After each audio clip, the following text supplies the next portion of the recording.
Greetings, friends. You guys voted that I should explain. Sorry for my awful appearance. You guys voted that I should explain this post. Read it.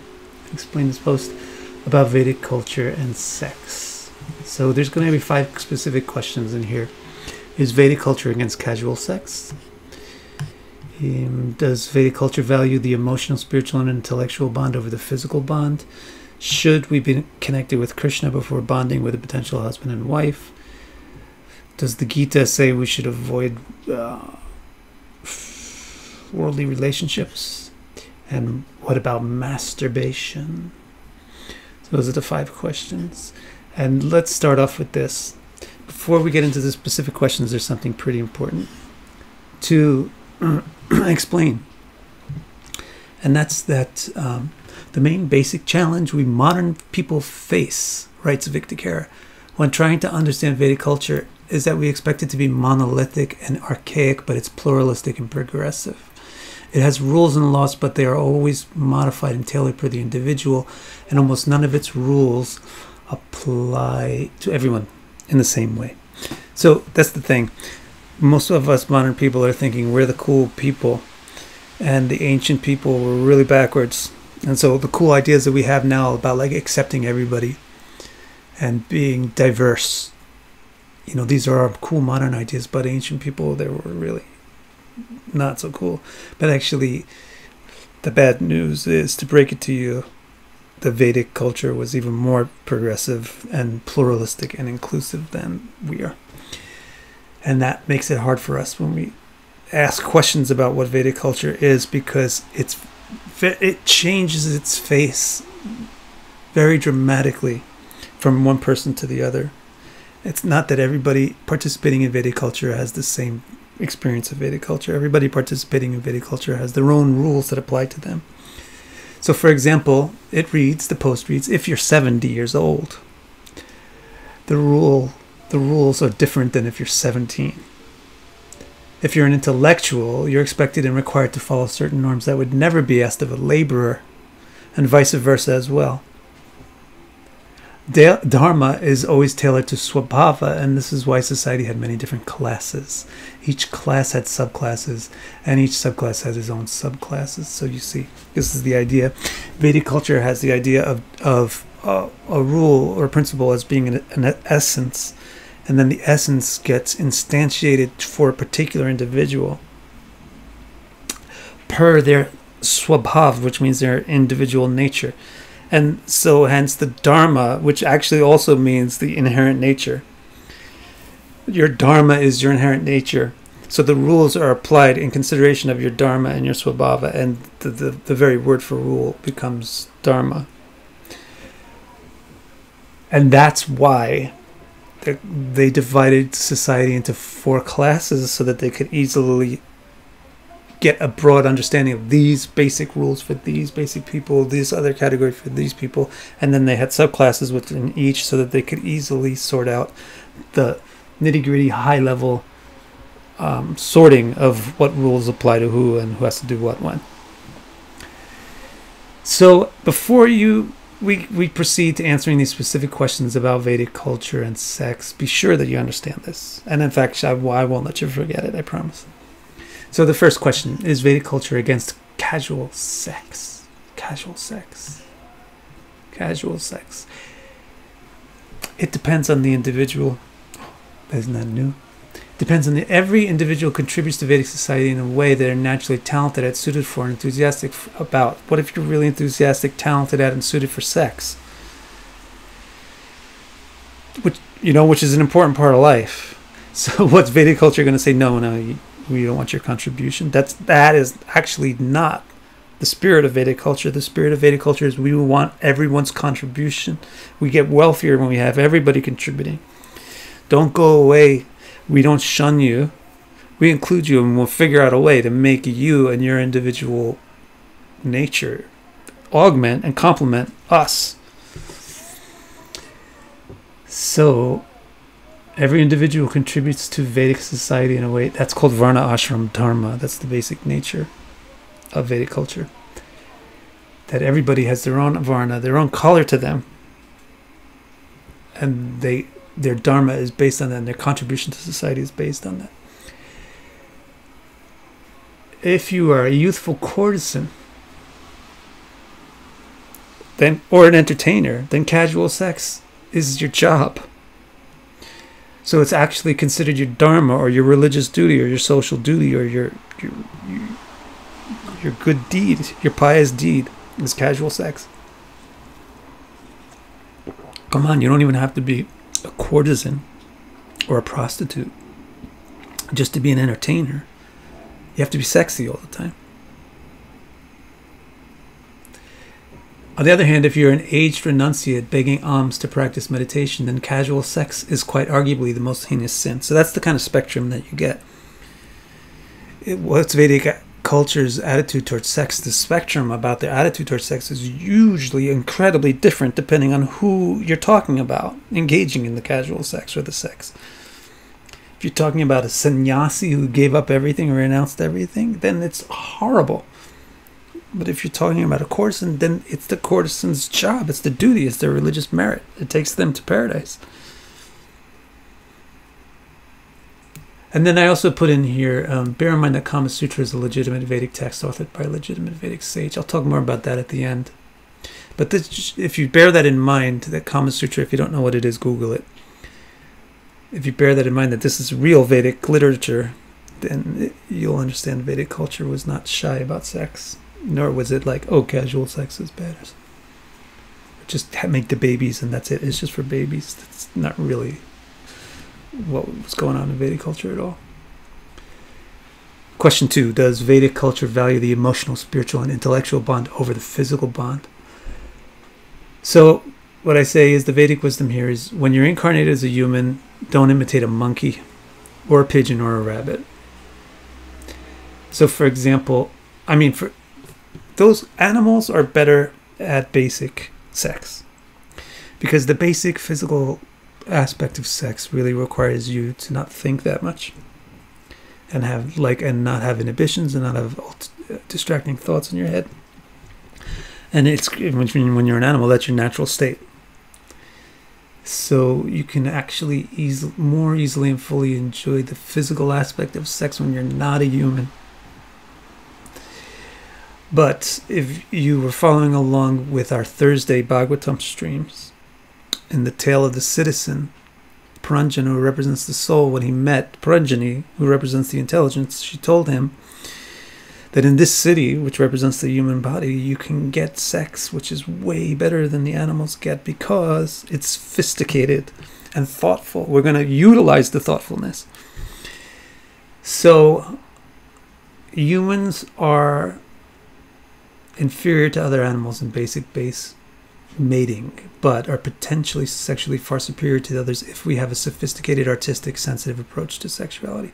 The basic idea is that the physical component of sex is rather basic and pale on its own, but is the perfect nucleus for an amazingly thrilling experience that can be artistically constructed around it. So the terminology here, there's two components to sexuality. One is called Kali Sambhoga, which means the actual physical union and enjoyment. And the other is the decoration, or everything that's about that. Everything that surrounds it and leads up to it and enhances it and decorates it. That's called Tad Bhava Madhurya. And the more enjoyable thing is the Tad Bhava Madhurya. The Tad Bhava Madhurya is where humans excel. So, therefore, it's kind of true that Vedic culture values the emotional, etc., over the physical, but it's a little bit misleading because it makes it seem like the physical is not important. The physical is the nucleus, and then the emotional, spiritual, and intellectual stuff is built around it. Okay, third question. Should we be connected with Krishna before bonding with a potential husband and wife? Yes and no. The reason I say no is because if you're actually connected with Krishna, you won't have any need or anything for a husband or wife. But the reason I say yes is that Krishna basically means divinity, right? And so then it's a yes. You definitely need to have comprehension, understanding, experience of divinity before you can have a truly good relationship. And this is the reason why I explain it like this. Since you are a part of every relationship you are in, You can't expect a relationship that is enjoyable and loving if you don't enjoy, love, and respect and value half of the relationship. What's half the relationship? You. So if you don't really like yourself, then whatever relationship you're in, you're going to not really like at least half of it. If you don't really understand yourself, then whatever relationship you're in, you're half the relationship, so at least half the relationship is not going to be really easy to understand. If you don't respect yourself, etc. It's not what people say, if you don't respect yourself, you can't expect people to respect you. It's like this: if you don't respect yourself, you won't enjoy your relationships. Your relationships won't be respectful because you don't respect yourself, not from any other magic. And you're half the relationship. So then you should say, well, what does this have to do with any divinity or God or Krishna or anything like that?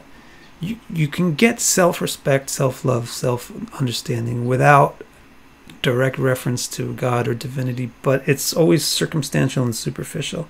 It's based on circumstances that are not always very deep and that are certainly not permanent. Yeah, man, I'm so hot. I look great. Look at this body. So that's great. That's going to last a decade. Then you'll have self-love for a decade. Or, I'm so smart. I'm the smartest person. I value myself so much. But then all of a sudden, new things come out that you don't know anything about. And then where's your self-love? So really, since you're an amsha of the divine, you can't really achieve much more than circumstantial or superficial self-love, respect, and understanding without having some comprehension of the divine that you're a ray of. If you comprehend or understand, respect, love, understand the divine and divinity, then since you are an aspect of the divinity, you get self-respect, self-love, self-acceptance, self-awareness that isn't circumstantial. As they call it, unconditional. It's a popular word. And so that's why it's basically a yes to this question. Fourth question, I read in Gita that I may be attracted to somebody, but this is a worldly desire, and therefore it's not in my best interest, so I should ignore it and stay focused on Krishna. I say that's not really in the Gita. You misunderstood that. Gita does not recommend abnegation of material desires. In fact, it warns against the backlash that is almost certain to result from abnegation. So what the person is recommending is abnegation. This desire that I have for sex or whatever is selfish and worldly, so I should just ignore it and focus on something divine or something. That kind of thing won't work. That's called abnegation, and it will create backlash. Krishna calls it mityachara suchate, false behavior, lying behavior. When you don't act by your own true impulse, but you impose something, what is it called? A suppression. You impose a suppression on yourself by your brain, by your thinking, by your head. That's mityachara. It's not true behavior. It's insincere, hypocritical behavior. People will say, yeah, but look at chapter 6 in Gita. It says you should do this, this, this. Chapter 6 comes after you master chapter 5. Chapter 5 comes after you master chapter 4. Chapter 4 after 3. Chapter 3 after 2. So focus on 2. Focus on understanding what the information that's in chapter 2. Then focus on putting into practice in chapter 3. Once you get that done, then you can start to advance to practice the things that are in chapter 4, 5, and 6. What to speak of 18. So, yeah, the Gita recommends the intelligent and responsible pursuit of material desires while cultivating deeper knowledge and understanding of divinity. Intelligent and responsible pursuit of material desires means pursuing your natural desires. Pursue them, but in a way that benefits people as well, not just yourself. That's a regulation of selfishness for those of us, 98% of the world, who cannot abnegate selfishness. You regulate it. And then it's this knowledge and understanding of divinity that naturally and automatically placates material desires without the need for intentional abnegation. Raso varjam rasopyasya means, this is from Gita, Krishna says, Raso varjam rasopyasya, even if you try to give up your taste, you still have the taste. Even if you still try to give up a pleasure, you still have a taste for it. Param drishva nivartate, but only if you see something better, then you give up the taste. So it's only really after you get some knowledge and you put it into practice of regulating your desires, and you feel better that way than by just hedonistically pursuing your desires selfishly with abandon. You actually get a better result by doing it in a mutually beneficial way. Then you lose your taste for the hedonistic, selfish, rude approach. Right, so don't forget the Vedic. Right, so the question here is, what about masturbation? Again, don't forget that Vedic culture has a sex manual, Kama Sutra, and if you're interested in this, you should read it. That's why it's there. And you should probably read one that's an actual copy of the real one, not somebody's limited presentation of just one or two sections of it. So in the post that I made on my community tab a couple of days ago, there's a link to one that I recommend. What's the title of it? So for the video you can see. The Complete Kama Sutra, the first unabridged modern translation of the classic Indian text, by Elaine Denny Liu. That's recommended by me. I believe it even has a picture of Krishna on the front. No, it doesn't. Alright, so these answers, all those kind of specific questions about things can be answered just by reading that. Kama Sutra mentions masturbation as being reasonable, viable, acceptable way to achieve sexual satisfaction, but they don't really glorify it. And they don't really spend much time like explaining various, compared to the amount of time that they take explaining sex with a partner or multiple partners. He doesn't spend much time at all explaining like masturbation techniques. There's a reason why they go quickly over certain things.